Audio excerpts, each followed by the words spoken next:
Hello, everyone. Thank you for joining today's 2021 APM Performance Pathway, or APP, webinar. During today's webinar, the Innovation Center at the Centers for Medicare and Medicaid Services will provide an overview of APM Performance Pathway, a new reporting and scoring pathway for the Quality Payment Program. After the webinar, CMS will take as many questions as time allows. So now, I'll turn the conference over to Trevi Davis, Health Insurance Specialist at CMS, to begin. Please go ahead. Thank you so much.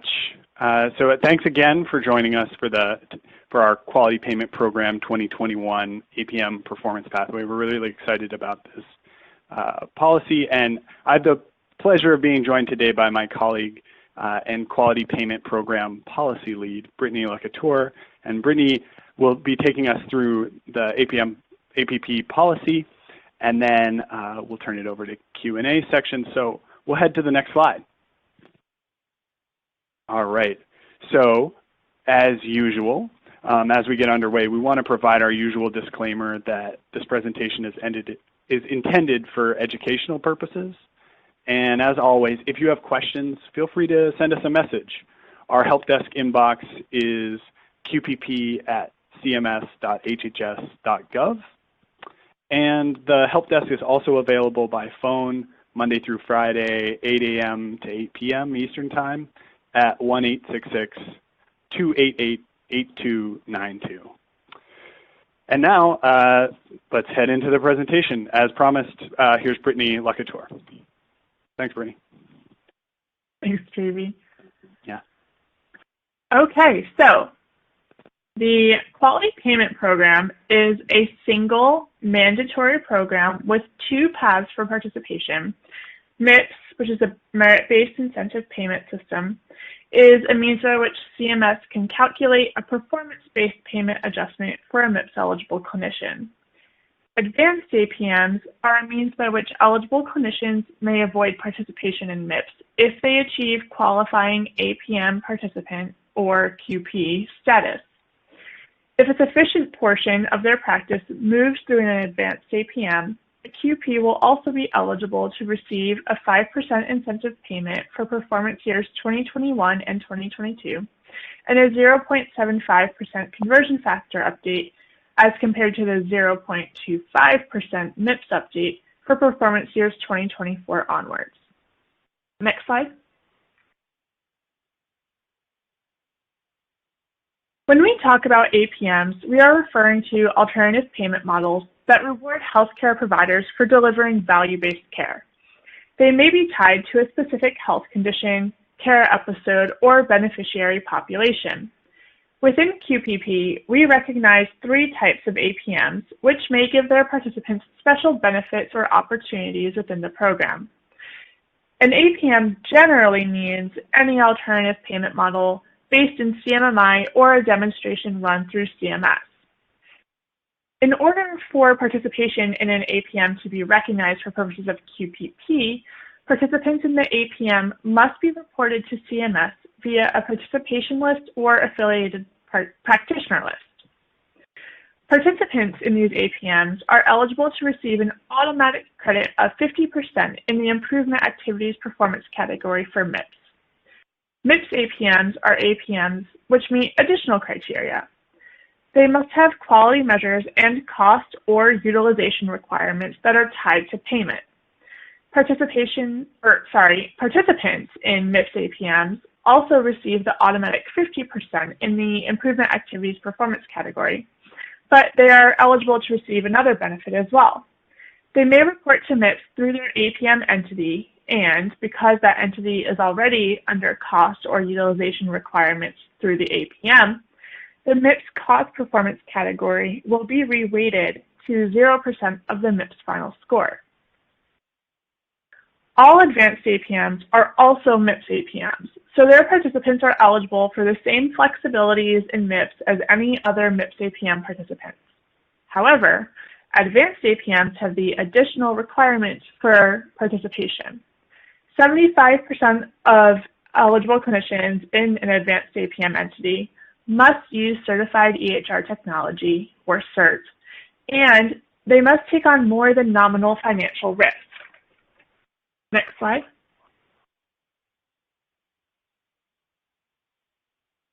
If a participant in an advanced APM moves a sufficient portion of their practice into an advanced APM, that participant may become a QP and be excluded from all MIPS reporting and scoring requirements. QPs may also receive a 5% incentive payment on all Part B covered professional services. Eligible clinicians who see a significant yet insufficient proportion of patients through an advanced APM may not cross the QP threshold, but they could instead become a partial QP. Partial QPs have the option of whether or not they want to participate in MIPS and be subject to its reporting and scoring requirements and eventually its payment adjustments. Partial QPs are not eligible for the 5% incentive payments, and in the future, they will receive only the 0.25% conversion factor update. Next slide.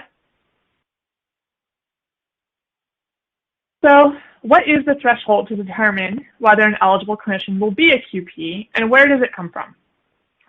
The MACR statute tells us that there are to be two calculations to determine the QP threshold, the payment amount method and the patient count method.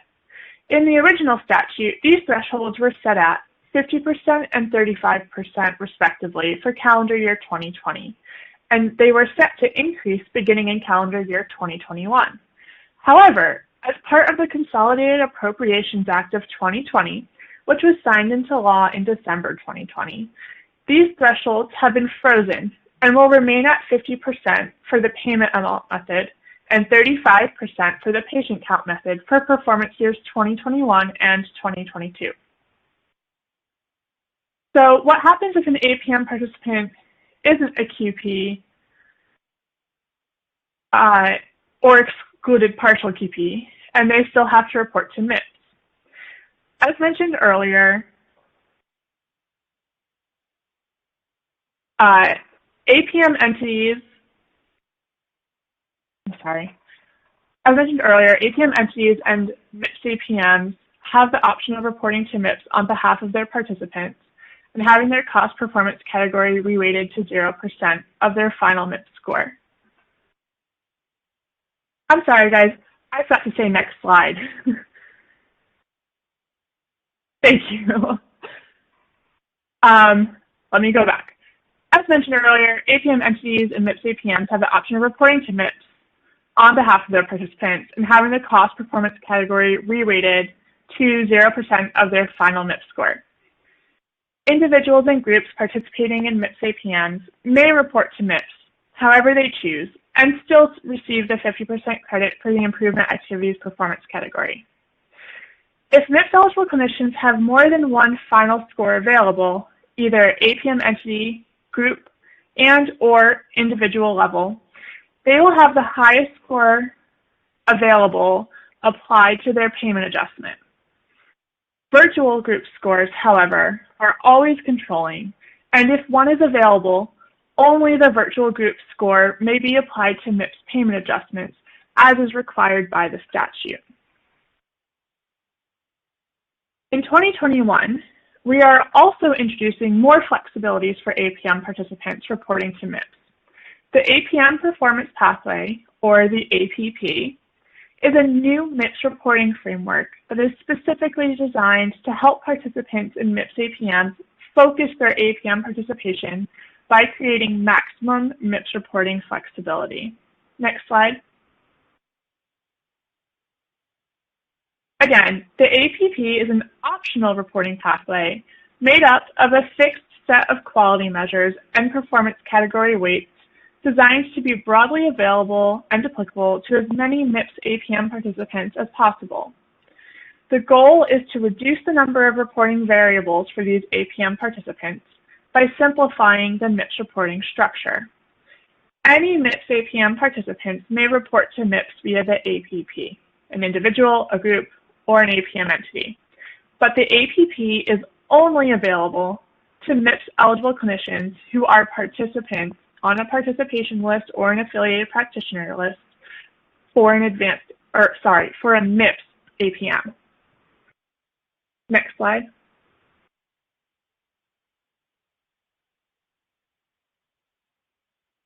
Because all participants reporting the APP are, by definition, participants in a MIPS APM where payment is tied to cost or utilization, we believe it is appropriate to waive the cost performance category for anyone reporting the APP, whether it is an individual, group, or of course an APM entity being scored. With costs re-rated to 0% of the final score, the remaining performance category weights have been adjusted accordingly. The quality performance category weight will be increased to 50% of the final score. The improvement activities performance category will be re-rated to 20%. This performance category does not need to be reported by anyone reporting the APP in 2021, however. After analyzing the terms of participation in each MIPS APM, CMS has determined that each APM requires its participants to engage in activities that would meet or in fact far exceed the improvement activity requirements of MIPS. Therefore, anyone reporting to MIPS via the APP will automatically be given an improvement activities performance category score of 100%. The promoting interoperability performance category, which must always be reported at the individual or group level and, if applicable, rolled up to the APM entity level, will be re-weighted to 30% of the final score. One quick side note. While the APP is optional for purposes of MIPS, the Medicare Shared Savings Program requires its participant ACOs to report the APP quality measure set.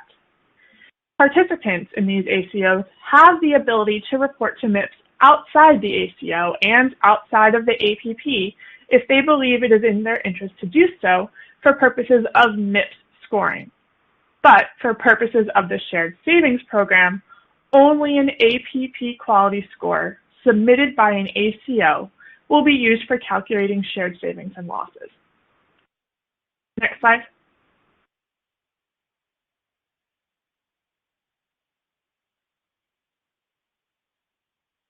Originally, CMS had proposed to sunset the web interface for MIPS reporting in performance year 2021, but we understand that the COVID-19 public health emergency has led to many disruptions for healthcare providers that will inhibit the transition away from the CMS web interface.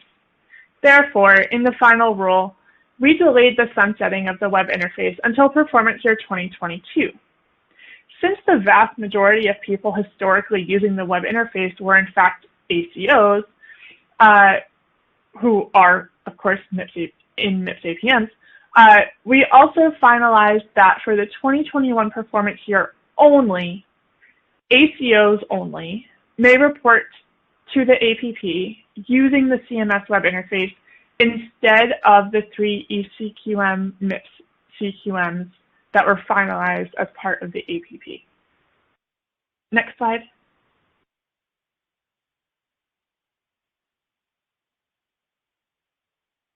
So the final APP quality measure set will consist of the CAPS for MIPS survey, the hospital-wide all-cause readmission claims measure, the multiple chronic conditions measure for ACOs only, and either the CMS web interface if you're a participant in an ACO, or the hypertension, diabetes, and depression screening measures, which are quality IDs 326, 001, and 134, respectively.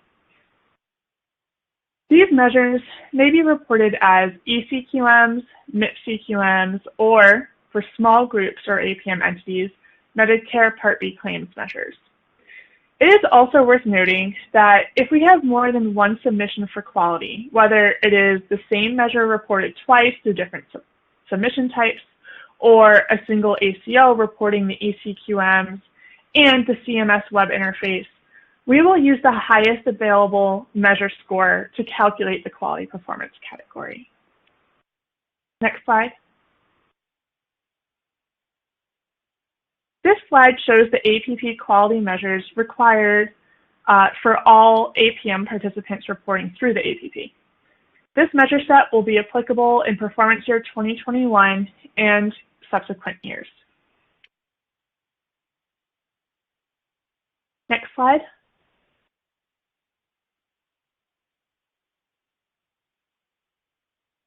This slide shows the APP quality reporting options for ACOs who are choosing to use the CMS web interface for performance year 2021.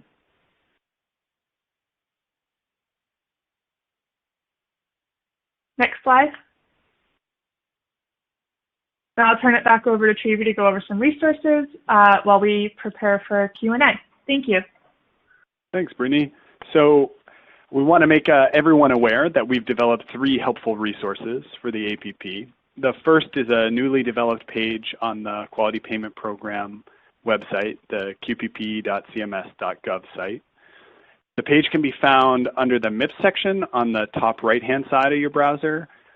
You can also find 2 other helpful resources, the 2021 APM Performance Pathway for MIPS Participants Fact Sheet and the 2021 APM Performance Pathway infographic at our resource library. All right, next slide.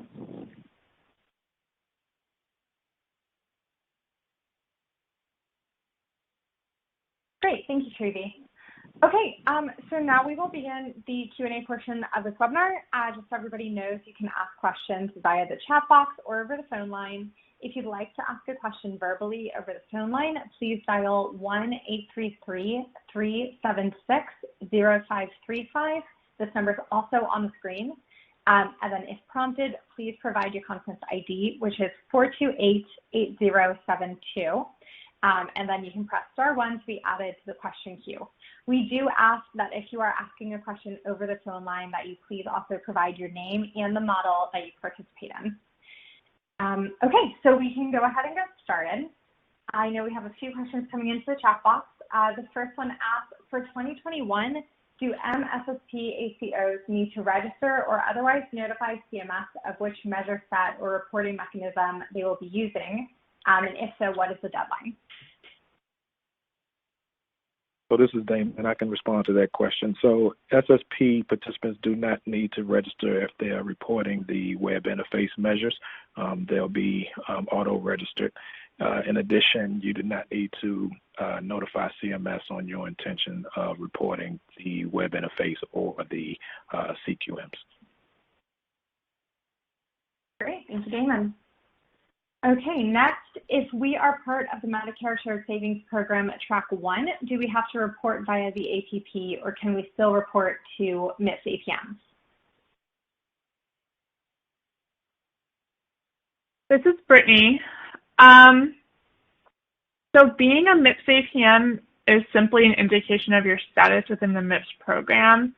The APP is a method of reporting to MIPS, and the Shared Savings Program does require its ACOs to report via the APP for purposes of getting your score that will be used for SSP. However, for MIPS, you will have your MIPS APM participant status, and that attaches to the eligible clinician, the TIN NPI combination, and you can take that and report to MIPS however you choose. You can choose to report, through the APP as an individual or with your TIN, or you could report outside of the APP using traditional MIPS reporting tools if that's what you want to do instead. So I hope that answers the question. Will our quality measures be used? So yes, when your ACO reports the APP, that score will be used automatically for scoring under the Shared Savings Program. So there's no additional measures that will need to be reported. Great, thank you, Brittany. Okay, Stephanie, do we have any questions on the phone line? There are no questions at this time. If you would like to ask a question, please press *1. Okay, great. All right, next, will MSSP ACOs be required to register to participate in the MIPS CAP survey like MIPS groups do? So SSP participants will not need to register for the CAP survey. They'll be auto-registered as in previous years, and they'll just need to hire a CAPS vendor. They intend to report through the APP as required. Okay, great, thank you. And on a similar note, for MSSP reporting via the APP, does that satisfy the requirement for MIPS?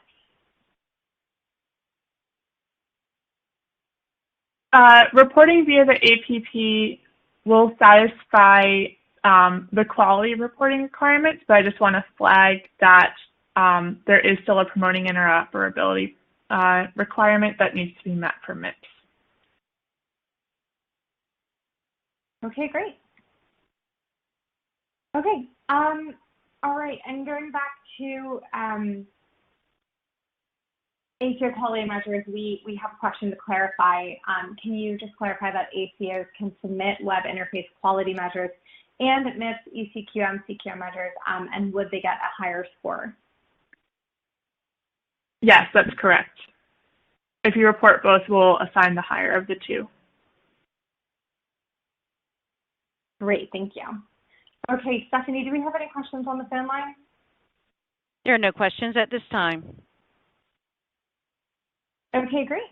Just a reminder to everybody, if you do want to ask a question verbally, the number is on the slides on the screen. You just have to press *1 to be added to the question queue. And of course, we just ask that you provide the model that you are participating in as well. But back to the chat box. Okay. Can MSSP ACO submit the CMS web interface for 2020 data submission? Yes, I believe for 2020, web interface was still required for MSSP ACOs. But just to clarify, you really should double check on what the SSP program requirements are, and we are not the shared savings program team. So I would recommend following up with them. Okay, great, thank you. Okay, next, again, for MSSP ACOs, can you please discuss what reporting would actually look like when reporting via the APP? Is it similar to the current process on the QPP website, or would there be an entirely new process? So reporting through the APP can be done through a number of ways. I would direct you to the QPP resource library.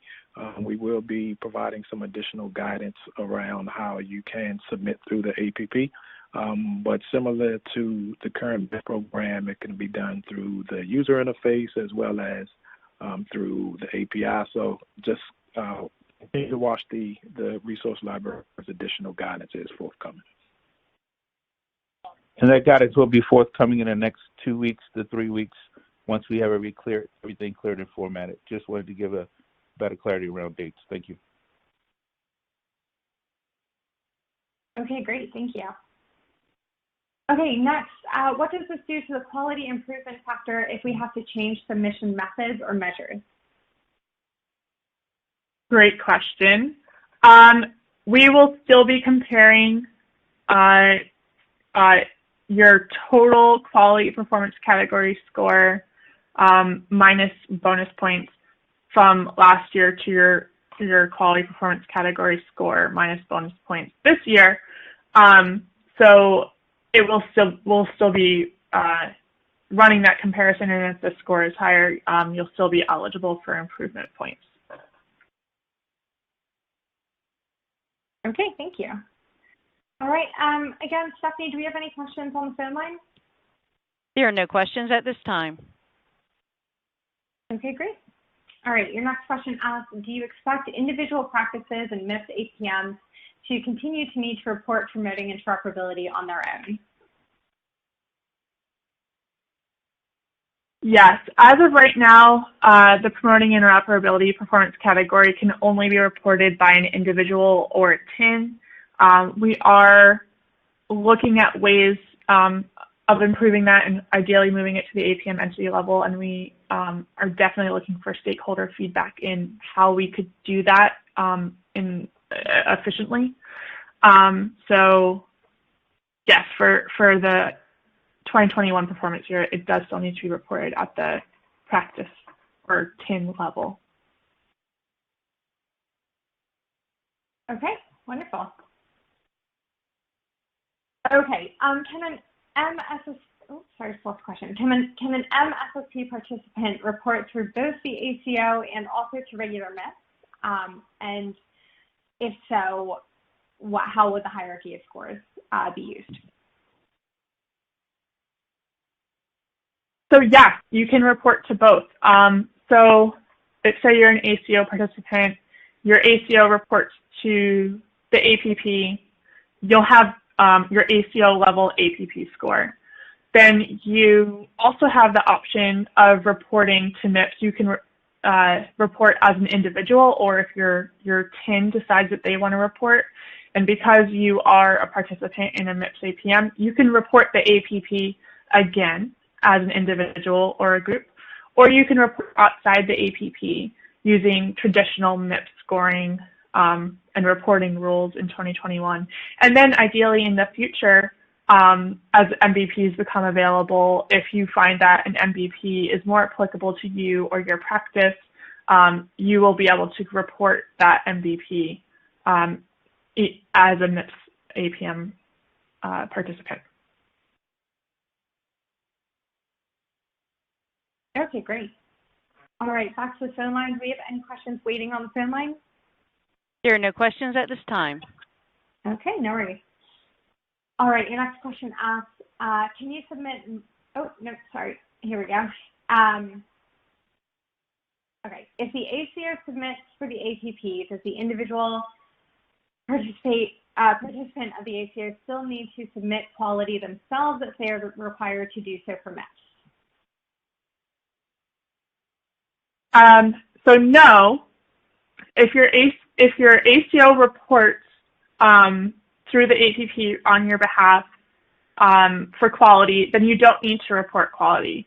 But I do want to bring attention to the fact that particularly for the advanced tracks of SSP or any of our models, if your entity is generally QP, but for some reason you remain MIPS eligible, you may want to look into reporting as an individual because you will be scored on the promoting interoperability category, and you just want to make sure that if you're being scored at the ACO level and you're the only person reporting, that could become problematic. So just keep an eye on those scores if you're the only MIPS eligible clinician in your ACO.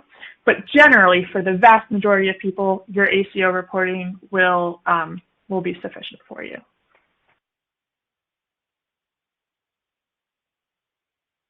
Okay, great. Thank you. Okay, next, what are the 2021 MSSP ACO APP benchmarks for ACOs choosing to report via the CMS web interface?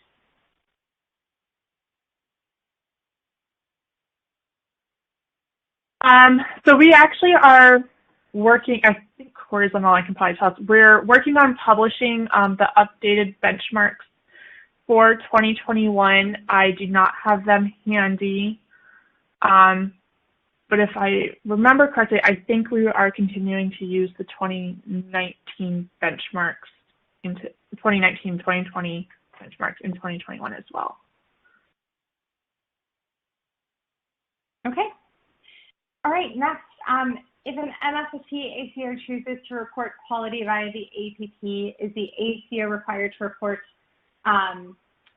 just for the ACO attributed patients or for all patients seen by their providers? So if the ACO is reporting the CMS web interface, you will be given a Benny sample and you will report on that list as you have always done. And that will only include attributed Bennies.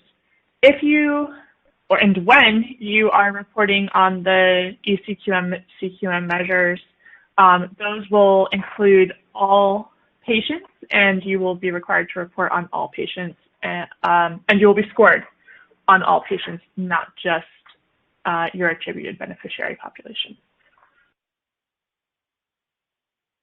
Okay, great. Okay, next we'll go back to the phone line. Are there any questions on the phone line? There are no questions at this time. Okay, cool. All right, next.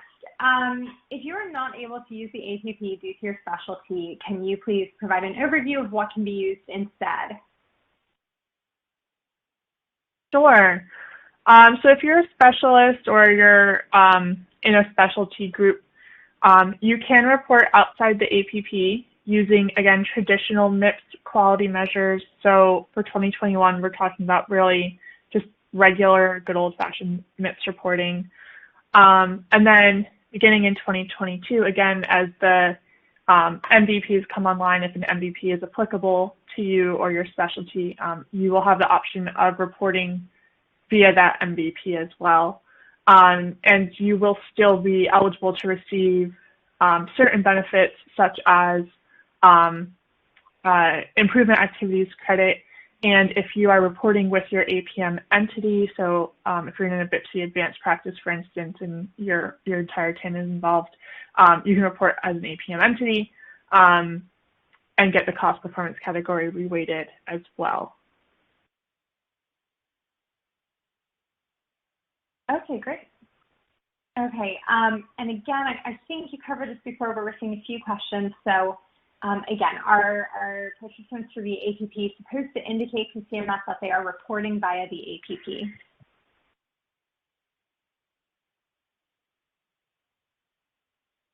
Sorry, could you repeat that question? Sure. When people plan to report via the APP, do they need to indicate to CMS that they are planning to do so? Yes, it depends on how they report, but again, additional guidance will be available and forthcoming and will be available in the QPP resource library. But you'd have to indicate when you're submitting your data your intent to report to the APP. You don't have to notify us prior to submitting data, but during your submission process, there's a program name that you'd have to indicate with your submission that determines for us that you're reporting through the APP.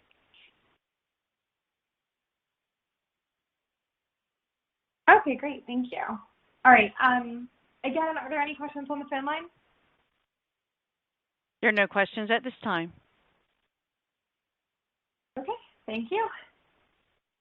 All right, next, do you have an example of an APM that is not a MIPS APM? Sure, yeah.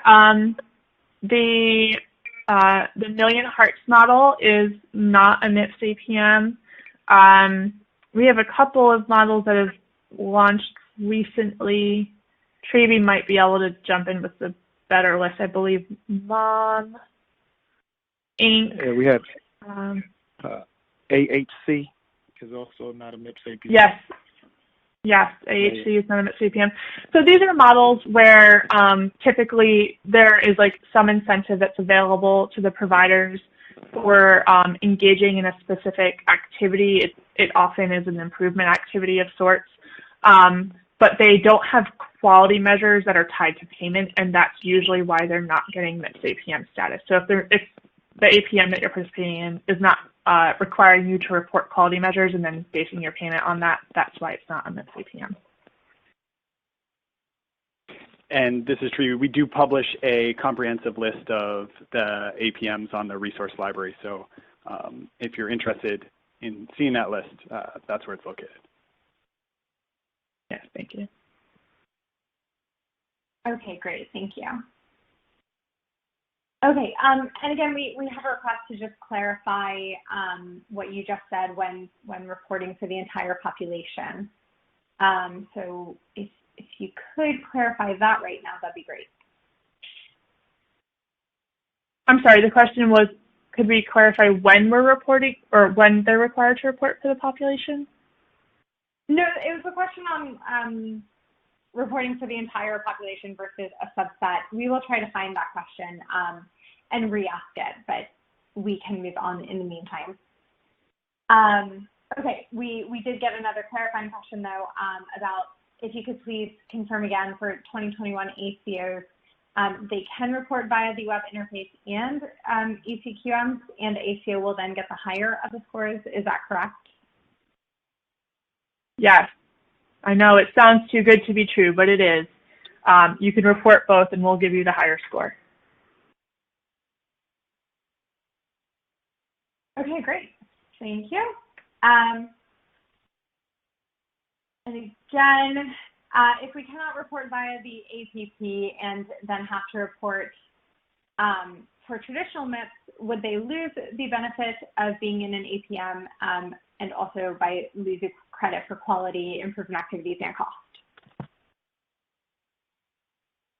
Ooh. So a little bit of both. First of all, being in an APM, like the benefit of being in the APM is being in the APM, right? You are getting reimbursement through that model or shared savings program. Within MIPS, if you report outside of the APP, it depends. If you're reporting with your APM entity, but you're reporting outside the APP, you'll still have the cost performance category related to 0, and you'll still get 50% credit for the improvement activities performance category. If you are reporting as an individual or a group outside of the APP, you'll still be eligible for the improvement activities credit, but you will be scored on cost. So it's different. If you're not reporting to the APP, you will be scored on different things. Also, just to say,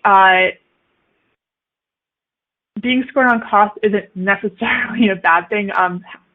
It's having cost related to 0 is often framed as a benefit, but it doesn't necessarily need to be seen that way.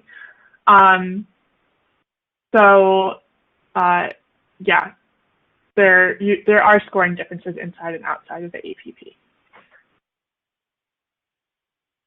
Okay, great. Thank you. All right, we've got a few minutes left for questions. Again, our phone line is open, so we'll quickly check if anybody's queued up to ask a question over the phone line. There are no questions at this time. All right, no worries. Okay, next up, when MVPs become available, is it expected that participants in MSSP ACOs will submit different quality measures for MSSP and MVPs? So going forward, the shared savings program is going to continue to require that the ACOs report the APP and the measures within the APP. So yes, they will always be reporting that. If the ACO or a participant PIN or an individual decides to report on an MVP, then that will be additional, and there will be additional reporting and additional quality measures that are being scored. But again, at the end of the day, we look at each individual eligible clinician, the TIN and PI combination, and we look at what scores are available to you. So if you happen to have an APP score with your ACO and an MVP score that you reported on your own or with your group, we'll give you the highest available score. So you will never be required to report more than one, but if you choose to report more than one, yes, there's additional measures to be reported, but you will be attributed the highest possible score. Okay, thank you for that. All right, your next question asks, currently we report our MSSP PI scores at the group level. Can we continue to report that way, or will we be required to aggregate it to the ACO level?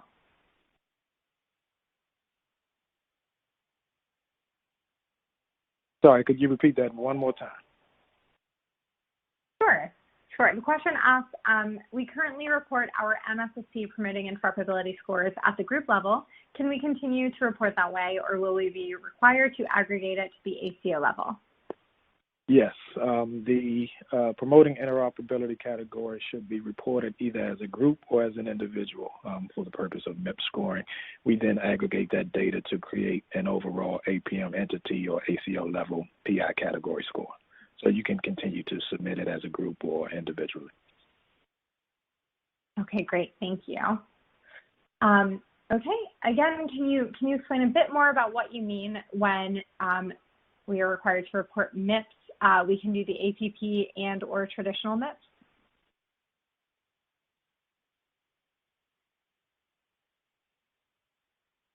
Yeah, I think I just went over that a little bit in the last question too.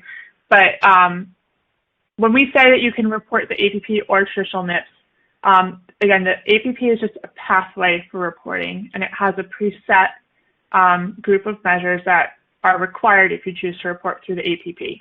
If you don't want to report that way, that's totally fine. Then you just report to MIPS like everybody else, as if you have the same measure sets that are available to you as everyone else who's not in a MIPS APM. And like I said, you will still get some benefits such as the IA credit, or if you're with your entity, you'll still get cost re-rated. But in terms of the measures that are available through traditional MIPS, it just means that you have the same measures as everyone else. Okay, great. All right, well, it looks like we are running out of time for questions. So we'll just quickly check if there's anything left on the phone line, Stephanie? There are no questions at this time. All right, no worries. Okay, so one final question asked, if we are part of MSSP, does that mean the ACO can either report through the APP or the regular ACO web interface measures in 2021, or do they have to report to both?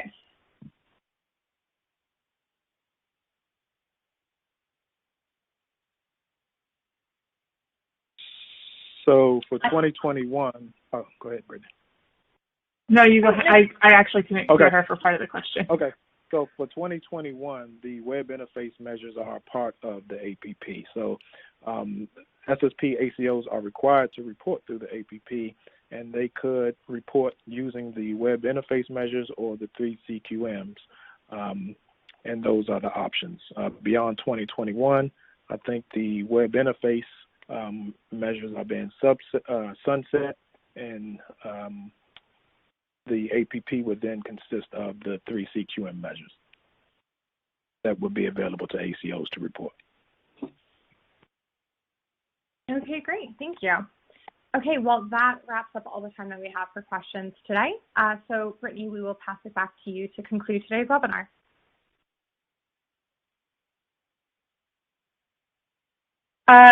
Okay, thank you.